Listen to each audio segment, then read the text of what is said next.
Welcome in, guys, and welcome back to yet another World of Warcraft video. Today we are going to talk about a couple different ways of making yourself some early gold in 9.2, and this is going to be kind of the more easier ways where you don't have to prepare as much, but actually just making gold straight from 9.2 related things. Now, I'm going to open up our lovely little friend here, Wowhead.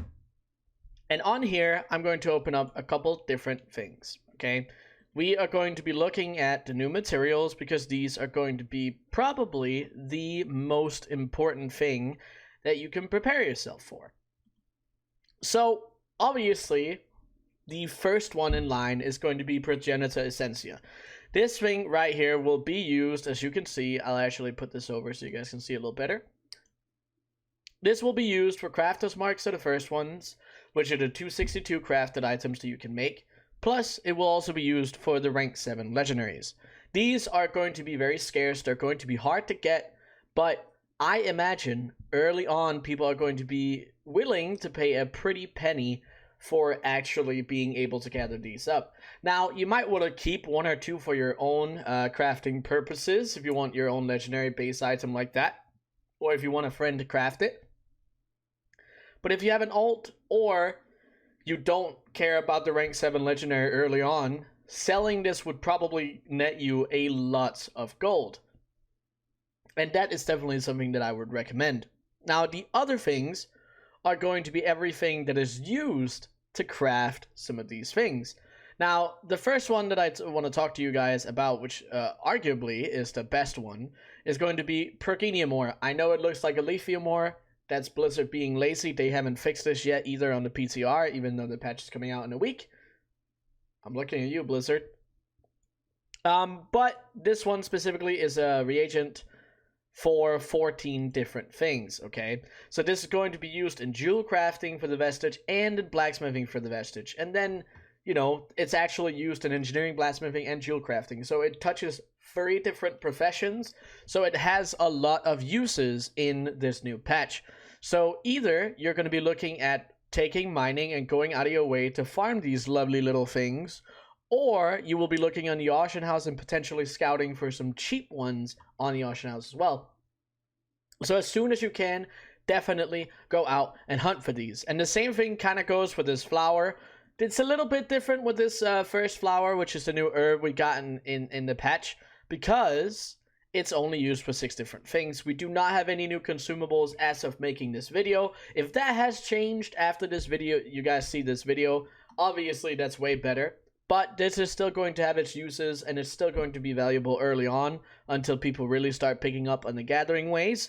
So I would also recommend going for this because it is used for both of the Crafter's Marks and some optional reagents. Plus, you can mass mill it and get milling materials. So that is also pretty important, something for you guys to consider. Then there is the new cloth. This is very simple stuff, I know. These are going to be dropping from pretty much every single humanoid that you can find, okay? These are going to be dropping a lot all over the place. And if you guys are interested in something like 2x4 farms, this is something that you would be getting on doing any of those. So if you guys want to earn some gold really fast and really quickly early on, you should be going into your group finder, going into custom, and then search for 2x4, and then maybe like Seraph Mortis or something. And I guarantee you there's going to be people out there that are setting up these farms to be able to farm this cloth, silken protofiber a lot. And this will be used obviously for tailoring purposes mostly, but it is going to be good because we're going to be using quite a lot of it, as you can see here. Now, the other thing is going to be the leather. The new leather, the protogenic pelt. This is much the same as the silk. This is different, though, in its own way, because as of right now, there are 2 base mobs that you can skin this from. Based on Wowhead's information, there's probably a little more. But it seems that there's a 100% chance to get this leather off of rares and rare elites. So it definitely seems like the intention of getting a lot of this is going to be from harder to kill creatures. Now, obviously, with the skinning change that is coming in 9.2, up to 10 people are going to be able to skin the same mob. And what I mean by that is the tapping rules, kind of like if you're targeting a mob. So when 10 people hit a rare, if they're all by themselves and not grouped up, they can all skin the mob if they were in combat with it. If you are not in combat with the mob, you cannot actually skin whatever is laying in front of you based on the information that we have right now. That might change, so take it with a grain of salt, but at least consider it, because this is going to be probably very pricey if one of the only, well, the majority of the ways of getting this is going to be from the rares. So obviously killing rares and having skinning on your character is also a good idea. So obviously going for the gathering professions and focusing on the Progenitor essentia, that is kind of very, very, very easy gold makers, and something that I would recommend going for if you are at the beginner levels, but also at a higher level, because this is early on and a lot of people will be really hyped for these things. And additionally, as you go about finding out the best ways of gathering these things, collecting these things, you will find out what the value of them is, because based on how long it takes, you can kind of figure out what the gold per hour is, and then as you're selling them, you'll figure out how much people are willing to pay.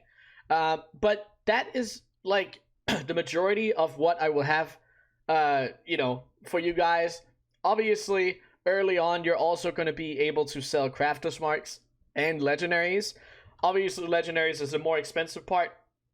So if you're on the lower capital side, I would go for the crafters marks specifically. As quickly as you can, I would recommend getting up to the required reputation level, which is honored to be able to get these crafters marks. So doing everything that you can for reputation as much as possible, as quickly as possible, will get you these super fast. And if it's anything to show compared to what we had in 9.1, these are going to be very, very good again. These are obviously the 262s. There is also the normal crafters mark 4, and those craft the 233s. So that's also something that's really, really important to go for. And that's kind of the majority of the things, the really important things that I wanted to talk to you guys about specifically when it comes to 9.2 related things and things you can make gold from directly from that. But that's gonna be it for this video. I don't want to make it too long. If you guys have anything else that you think you're gonna make some gold on in the patch, or other people should think about making some gold on, obviously investments for the patch is a different part. This video is just to show you guys what we can get in 9.2, not what we can prepare for 9.2. So if you have anything else that you would like to add to this pool, definitely put it down in the comments below. And remember to like the video. But that's going to be it for this video, so until the next one. See you guys!